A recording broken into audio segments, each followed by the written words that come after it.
Hi friends, welcome back to my channel. I am so excited because today I'm gonna go see Escape Room 2. Wow, what is the long name? I keep forgetting. It's called Escape Room Tournament of Champions. I hate that name. It also lists that it's an action adventure horror, which I hate that order. Can it be horror first? It sounds like a very actiony like title, but I've seen Escape Room, the first one, and the action is the kind of action I like. I actually didn't hate the first one. I know a lot of people aren't down with it, but I didn't mind it. I rewatched it last night just to get back into the mood. If you don't know, Escape Room it's pretty self-explanatory. It's about people who get invited to this escape room, and once they're inside, they realize that they're playing for real and their lives are on the line. The first one, it is cheesy, it really is, but I feel like the tension in it, it's good. I like it. I gave it like a 6, so I mean, I don't love it, but I do think it's an enjoyable, rewatchable film. The last night, there's like one with heights and this elevator shaft, and it's so creepy. I was really on the edge of my seat, I'm not gonna lie. So I'm very excited to see this one. I was just looking it up, and I saw that it's the same director who did The Taking of Deborah Logan. He also did one of the Insidious films, but I don't think it was a good one. He did The Last Key. But I'm excited to see this, and I haven't looked at any of the trailers, obviously, because I wanted to keep away from that, as always. But I did just see that it does follow on. I'm trying not to give spoilers for the first one. It does follow on continuously. So even though the way that the first one ended, it very much opened itself to a sequel, and it has, if you've seen the first one, you know what I'm talking about. It has this really odd ending, which has like 2 endings, and it's kind of lame. But if it follows on, I can understand why they did it, because apparently, you know, it's following the same kind of storyline. So that makes it really exciting for me to know that there was a reason that I sat through that bogus ending twice. So I'm not gonna read too much more about it. I have a friend who's in America who saw it at an early screening. Hi Ian, if you're watching. And he said it has the same kind of tension. So I'm very excited for that, and I'm going into it with excitement. I hope it's as good as the first one. I'm not expecting some emotional journey. I'm just expecting some really good, fun scares and a lot of tension, which is what I really liked about the first one. Let's stop talking, and we're gonna go into the cinema, and I'm not going to be driving today. We're going to the one that's close to us, so I'm going to be able to walk there. Anyway, let's head out. I just finished editing my Mike Flanagan video, so if you have watched that, thank you. If you haven't, definitely check it out. It's up by now. But I'm looking to relax because that was a long process editing that all together. So let's go relax together, and let's go see if Escape Room 2 Tournament of Champions is worth your time and your money. And I'll let you know whether I think you should go out and see it in the cinemas this weekend or if you should wait. Let's go.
Hi friends, I am back. Look, my background looks very different on this camera. You guys probably didn't even know I had a mic up here.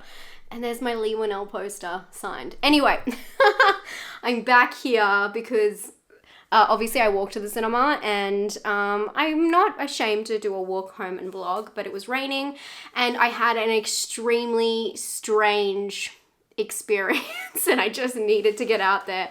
So I walked home, and let's talk about Escape Room 2. Should I do the first reaction I usually do when I get in the car? I'll just do it here. Let's do it.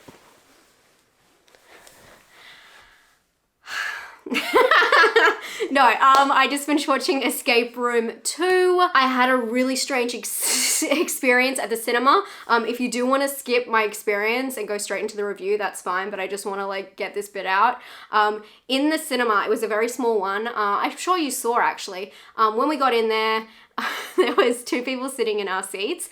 I was there with my partner this time. Dean came to this one. He went and saw the first one with me, so he was happy to see the second one. And the woman who was sitting in our seats was very ashamed, and it wasn't a big deal. It was totally fine, and she moved. And then her partner came back in, and then they had a fight about it. I shouldn't laugh because it was like ridiculous. They were quite young, and I don't know, they were just bickering about it. So he made a big deal about it. So he ended up moving onto the end of our aisle. So there was like her on one end, us in the middle, and then him on the other end. So they were fighting during the movie. He kept like running back over and stomping and grabbing like things like popcorn and his drink and stuff from her and going sitting back over. And at one point he went over and he yelled at her, and then she came back and sat with him. It was a lot. Second thing was there was a guy who just started snoring so loud in the middle of the movie. So loud. And it was very intense, and I had to do a couple of things. They were right behind us, and it was very weird. And Dean was like, do I wake him? I'm like, I think we just go tell someone, they do it for us, but because I'm not into that confrontation if I don't have to. I know I'm not doing the wrong thing, but you know, everyone here has paid like $20 to see this movie. It's quite expensive at that cinema. So anyway, he stopped snoring, but very strange. At the end of the movie, he was sick. So Dean had to actually go get someone at the end. I won't go into detail with that because it's quite graphic. So it was a very strange experience, and I felt like I couldn't get too much into the film because of that. But because of this nature of the movie, which we'll get into right now, I didn't mind too much. I mean, I did mind, but of all of the films I've seen lately, I'm kind of glad it happened there, because this film is just like so simple and so easy to understand what's going on. So the movie is a complete continuation of the first one, which kind of ties into why the first one ended so clunky and weird. But so it is very important you watch the first one before you see the second one, although the second one has this recap at the very start, which is almost like a TV show recap, you know, like last time on NCIS, or, you know, last time on The Office. You know, it's that kind of recap. Like, it was going through all of the scenes, and it was very strange for a movie to do that, especially at the cinema. Like, it just didn't feel right.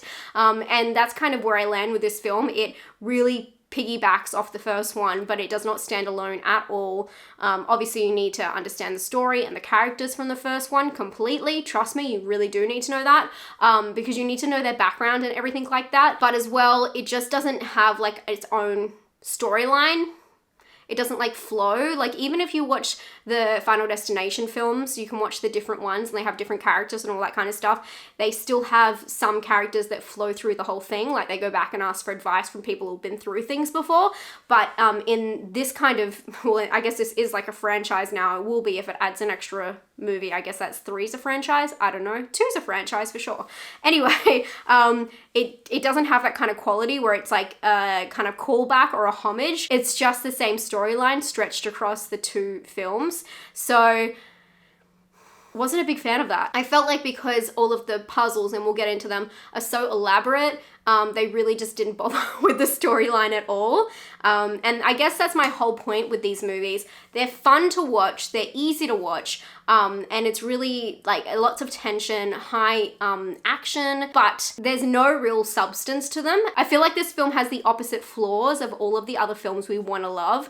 So there's a lot of great horror movies, especially like indie horror movies, you know, straight to VOD horror movies coming out, which have great premises, but they just can't pull off the middle section. They have a great idea, a great lead in, a great setup, great characters, and then it just kind of fizzles out. We see this a lot, loving the first half, not loving the second half. This film and the first film, what they do is they have these amazing puzzles, but the story, you know, the bookends of the story just don't flow well, or just, it's just not a great setup. There's a way you could set it up being an escape room and make it super interesting, but they decided to go kind of on this really simple route and have these really simple characters. And I felt like there was just so much more you could do to make this a complete great film instead of just the middle part what they perfected, and they do perfect what they're trying to do. I do think that the intent is definitely reached. It's very nail biting. It's like, edge of your seat, but it just isn't a great movie because the ends just don't match up, and they're very clunky and they're very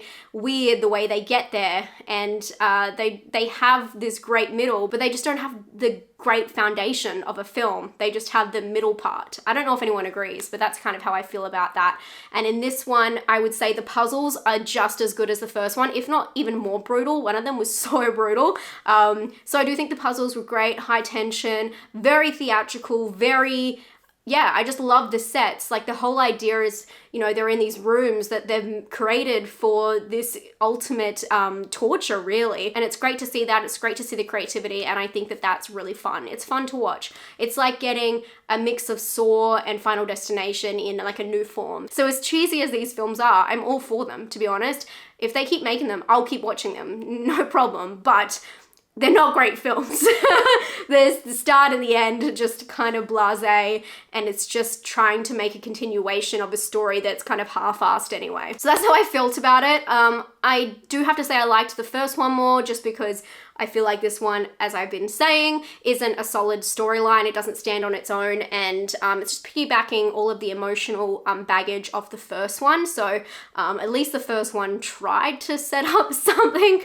This one, yeah, you need to see the first one to watch this movie. So I feel like I kind of deduct points from it for being quite lazy. I also read that the first one was done with a budget of around 9 million, and it brought back 150 million, which is insane, which is why there is a sequel. So it'll be very interesting to see how well this one does, and I'm sure if it does anywhere near that, and I mean, the budget, you could tell they put a lot more into the rooms, although the first rooms were quite good, so maybe not.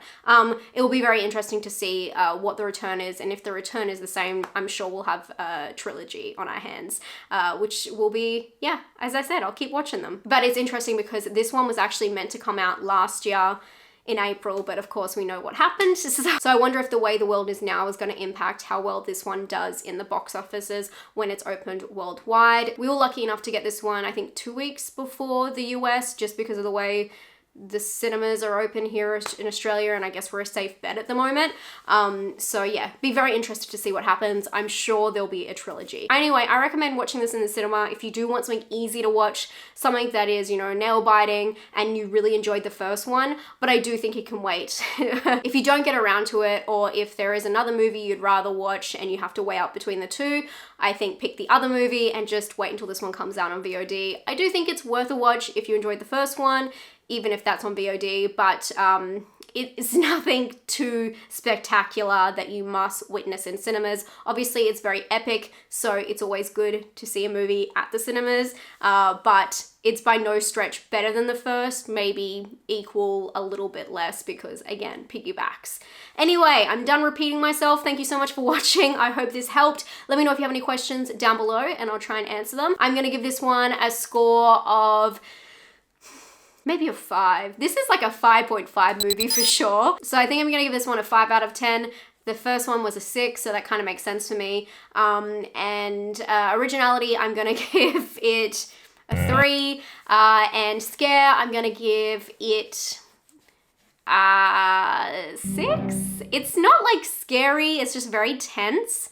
So it's kind of hard. It's not gruesome scary. Scare is a hard one because scare can mean bump in the night and also, intense torture. So I'd give it like a 6 or a 5 for that. Anyway, I hope you guys are having a great day. I hope this helped you out. And if you want to subscribe, I'd love to have you here. If you haven't watched my recent video, which stars Mike Flanagan himself, who was so lovely and decided to be in my video with me, please check that out. I'll leave it linked here, and I'll talk to you guys very soon. Stay spooky. Bye, friends.